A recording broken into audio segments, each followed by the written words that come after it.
जय हिंद दोस्तों, जैसा कि आपको पता है कि हम लोग 11 कॉमर्स के लिए जनरल एंट्री करना सीख रहे हैं। दोस्तों आज का जो हमारा टॉपिक है वो चेक है। चेक से रिलेटेड जितना भी जनरल एंट्री होता है उसे करना आज सीखेंगे।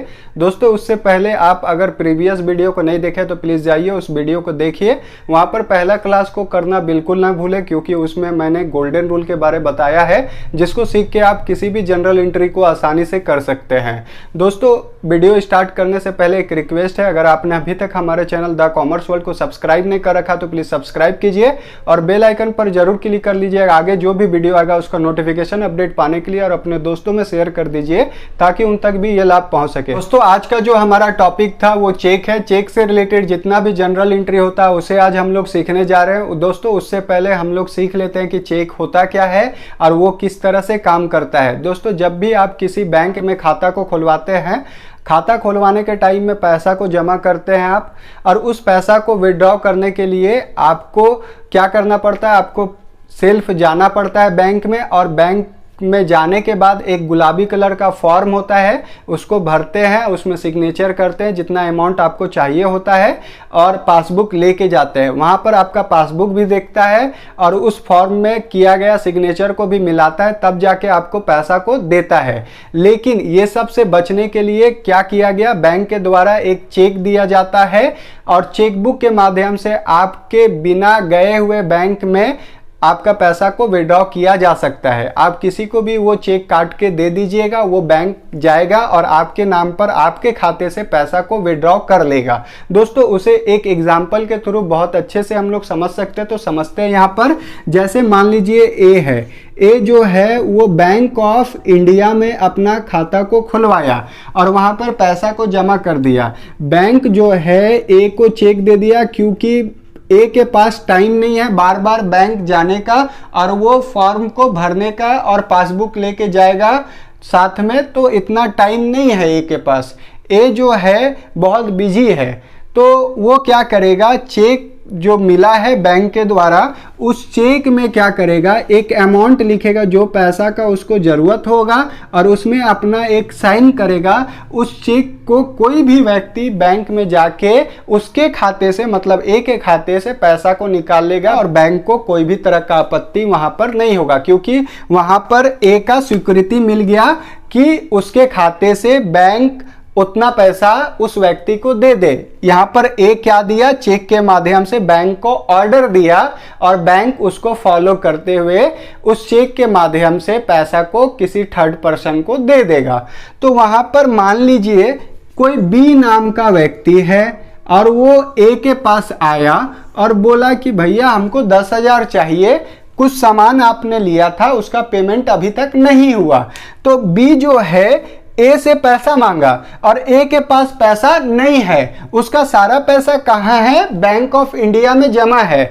और अब क्या करेगा, ए एक चेक काटेगा जिसमें लिखेगा 10,000 रुपया और सिग्नेचर करके इस चेक को किसको दे देगा, बी को दे देगा। अब बी जो है भागे भागे कहाँ जाएगा, बैंक ऑफ इंडिया के पास, और उसका काउंटर में लाइन लगा के बोलेगा कि पैसा दीजिए। कितना पैसा उसको मिलेगा वहां से, 10,000 रुपया। इसका भी काम खत्म, ए गया भी नहीं बैंक और बैंक वाला किसको पैसा दे दिया, बी को। इससे क्या हो गया, ए को आसानी हो गया, उसका जो व्यवसाय है उसमें जो वो काम कर रहा है, बिजी है, वहां से बिना गए हुए उसका काम निकल गया, उसका टाइम बच गया। तो यहाँ पर देख लिए कितना सुविधा होता है आपके पास चेक रहने के बाद। लेकिन उससे थोड़ा बहुत नुकसान भी है। कभी कभी क्या होता है, चेक में साइन करके आप छोड़ देते हैं और वो चेक क्या हो जाता है, खो जाता है। तो उसमें कोई भी व्यक्ति क्या करेगा, अमाउंट को भरेगा और आपका पैसा को निकाल लेगा। इसलिए ब्लैंक चेक आपको नहीं छोड़ना चाहिए साइन करके, और छोड़िए भी तो उसमें क्या कर दीजिए, 2 क्रॉस कर दीजिए।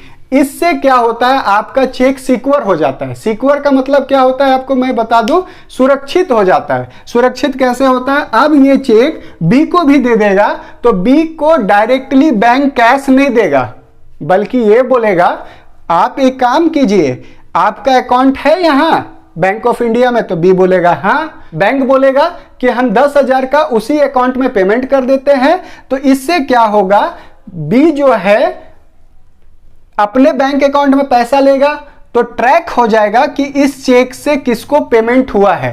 इससे क्या होगा कि आपका चेक खो भी जाएगा तो आपको पता चल जाएगा कि फॉर्जरी करके उस अकाउंट में मेरे चेक के द्वारा मेरे बिना परमिशन का पैसा को विड्रॉ किया गया। इससे जो गमन करने वाला व्यक्ति होगा उसके बारे में पता चल जाएगा, या चोरी करने वाला व्यक्ति होगा उसके बारे में पता चल जाएगा। इसलिए कभी भी सिग्नेचर करके ब्लैंक चेक नहीं छोड़ना चाहिए, उसमें 2 क्रॉस कर देना चाहिए। वो कैश पेमेंट के जगह अकाउंट पेबल हो जाएगा, अकाउंट में ही देगा बैंक, कैश नहीं दे सकता है। तो इसलिए चेक उससे क्या होगा, सुरक्षित हो जाएगा। तो यहां पर चेक के द्वारा आप बिना गए हुए किसी को भी पेमेंट कर सकते हैं, ये जान लीजिए। दोस्तों यहां पर हम लोग चेक के बारे में जान गए कि चेक होता क्या है और किस तरह से वो काम करता है। अब हम लोग उसका जनरल एंट्री करना सीख लेते हैं। यहां पर समझते हैं कि चेक कितना टाइप का हो सकता है। चेक 2 प्रकार का हो सकता है, एक रिसीव करने वाला और दूसरा पेमेंट करने वाला। रिसीव मतलब प्राप्त करने वाला और एक भुगतान करने वाला। भुगतान करने वाला में टेंशन बिल्कुल भी नहीं है, उसको पहले हम लोग समझ लेते हैं। तो जब भी आप चेक के द्वारा किसी भी चीज का पेमेंट करते हैं तो उस व्यक्ति को जिसको आपने चेक दिया है वो व्यक्ति को बैंक जाना पड़ेगा और वहां से पेमेंट लेना पड़ेगा। तो हमेशा इसमें जो होगा बैंक अकाउंट ही आएगा। आपको याद कर लेना है कि जब भी आप पेमेंट कीजिएगा वहां पर बैंक आएगा तो आएगा, और वो भी किस साइड आएगा, क्रेडिट साइड आएगा। आप ये चीज जान गए। देखिए किस तरह का क्वेश्चन आपसे पूछेगा इससे related. Rent paid by cheque, आपने रेंट दिया किसके माध्यम से, चेक के माध्यम से। कितना 1000 रुपया का, 5000 रुपया का। इसका जनरल एंट्री करना सीखना है हम लोग को। Salary paid by cheque 2000, salary दे रहे हैं चेक के माध्यम से, कितना 1000 का, 2000 का। Interest paid to Mohan by cheque 3000, तो यहां पर 3000 का इंटरेस्ट पेड किया आप, क्या के माध्यम से, चेक के माध्यम से। इसका जनरल एंट्री हम लोग सबसे पहले सीख लेते हैं पेमेंट वाला का, तब रिसीव वाला का सीखेंगे। तो पेमेंट वाला में क्या है, आपको हमेशा कहां जाना पड़ेगा, उस व्यक्ति को जिसको चेक मिला होगा उसको बैंक जाना पड़ेगा, और आपका जो बैंक अकाउंट का बैलेंस है वो क्या हो जाएगा, कम हो जाएगा। आप पेमेंट कर रहे हैं, आपका खाता से पैसा निकलेगा तो कम हो जाएगा, बैंक वाला अगला व्यक्ति को पैसा देगा, इसलिए वहां पर क्या आने जा रहा है, बैंक आएगा। तो कभी भी पेमेंट वाला में बैंक अकाउंट आएगा, वो भी किस साइड आएगा, क्रेडिट साइड आएगा, वो आपको याद करना है। तो दोस्तों यहां पर देख लीजिए रेंट पेड है और क्या के माध्यम से पेमेंट हुआ, चेक के माध्यम से। तो वहां पर कौन सा अकाउंट लीजिएगा आप, बैंक अकाउंट लीजिएगा हमेशा पेमेंट वाला में। तो रेंट पेड जो है वो कौन सा अकाउंट है, नॉमिनल अकाउंट।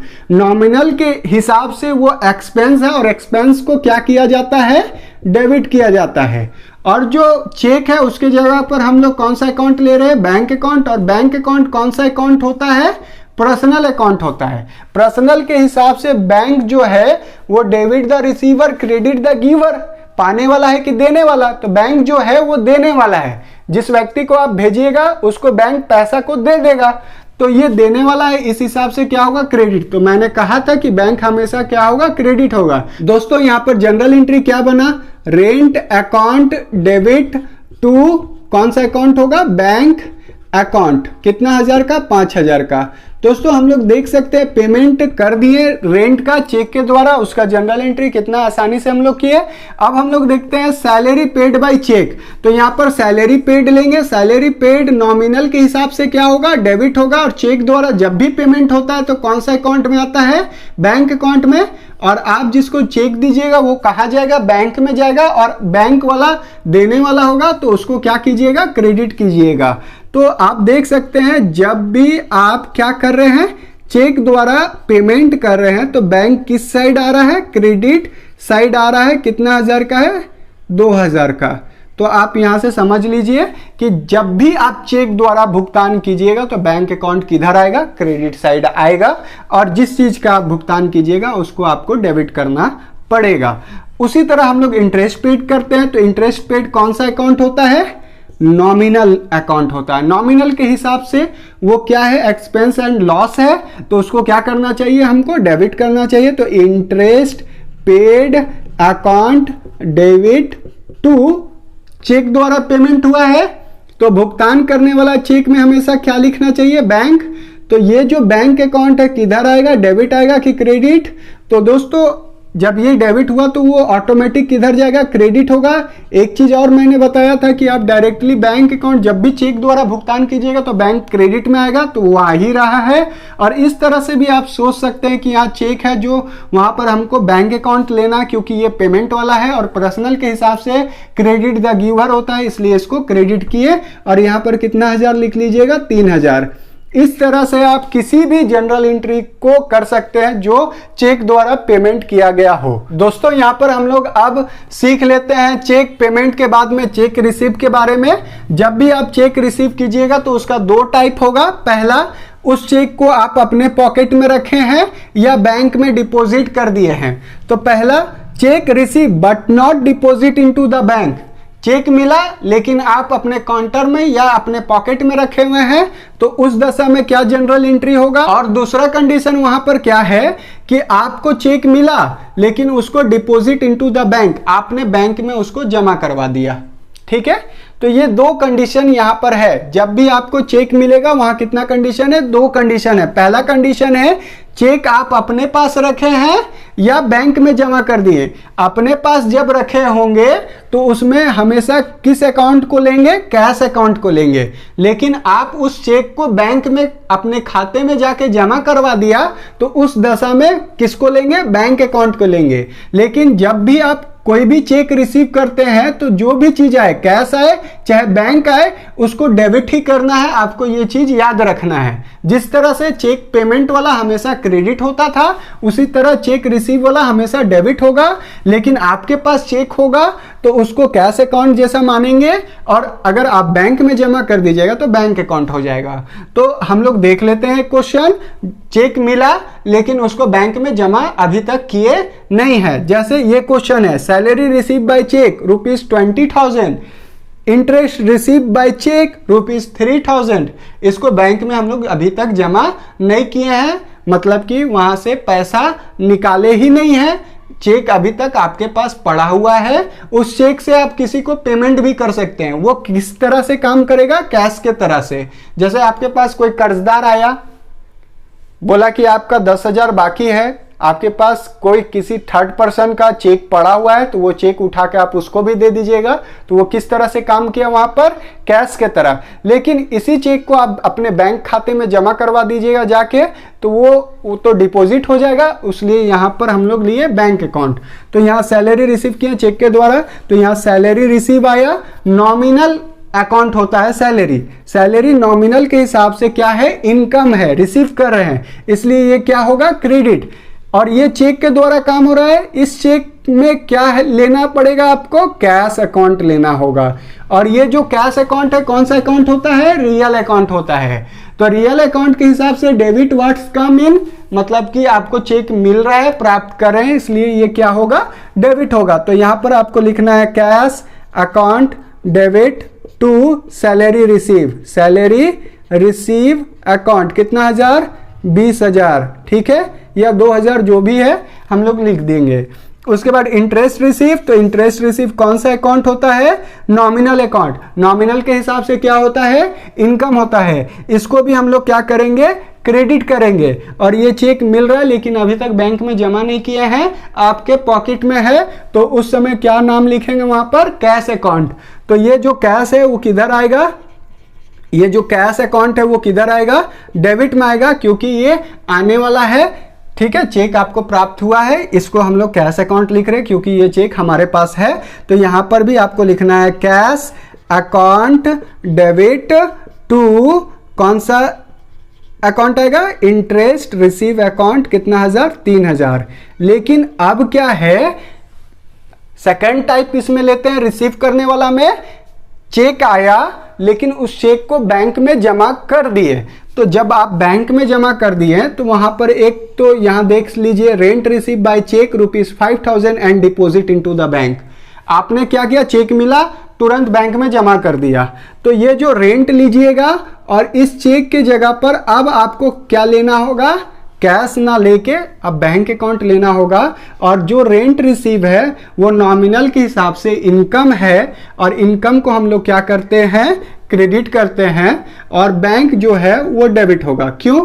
क्योंकि आप जब चेक को अपने खाते में जमा करवाने के लिए बैंक जाइएगा तो बैंक पाने वाला होगा, और पाने वाला का रूल क्या है, पर्सनल के हिसाब से डेबिट करते हैं, तो ये डेबिट हो जाएगा। तो यहां पर क्या लिखिएगा, बैंक अकाउंट डेबिट टू कौन सा अकाउंट, रेंट रिसीव, कितना हजार, 5,000।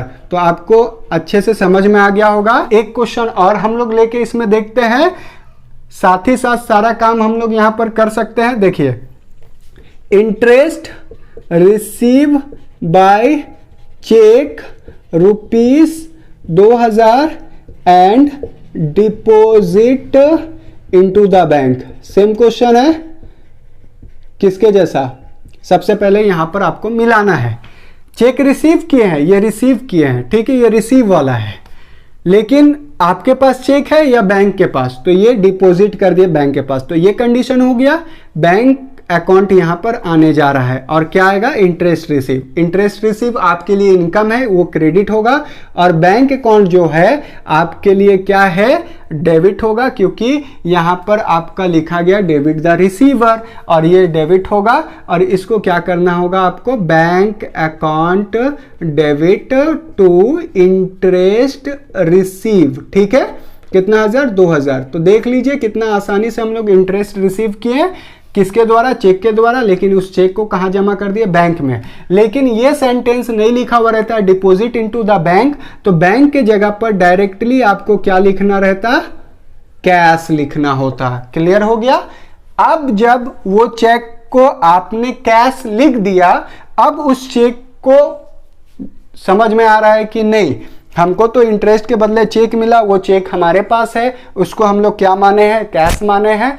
अब 2 दिन के बाद, 3 दिन के बाद या 10 दिन के बाद उस चेक को क्या किए, जाके बैंक में डिपॉजिट करेंगे, तो बैंक का जो डिपॉजिट का जनरल एंट्री होता है, कंट्रा एंट्री, उसे आपको करना पड़ेगा। वो कंट्रा एंट्री के लिए आप मेरा प्रीवियस वीडियो देख सकते हैं, वहां पर मैंने बताया है। जब भी आप कंट्रा एंट्री कीजिएगा तो आप बैंक जाइएगा और बैंक में अपना पैसा को क्या कीजिएगा, जमा करवाइएगा, तो बैंक पाने वाला होगा। और चेक दिए, उस चेक को अभी तक हम लोग क्या मान रहे थे, कैश मान रहे थे, तो bank account debit to cash account, मतलब ये कंट्रा एंट्री आपको करना होगा, ठीक है। जब आप चेक मिला और सेम डेज जमा नहीं किए, आप उसको क्या मान लिए, कैश मान लिए, और इंटरेस्ट रिसीव कर लिए। अब इसी पैसा को, मतलब इसी चेक को अगर आप बैंक जाते हैं जमा करने, तो आपको उस दशा में कंट्रा एंट्री करना पड़ेगा।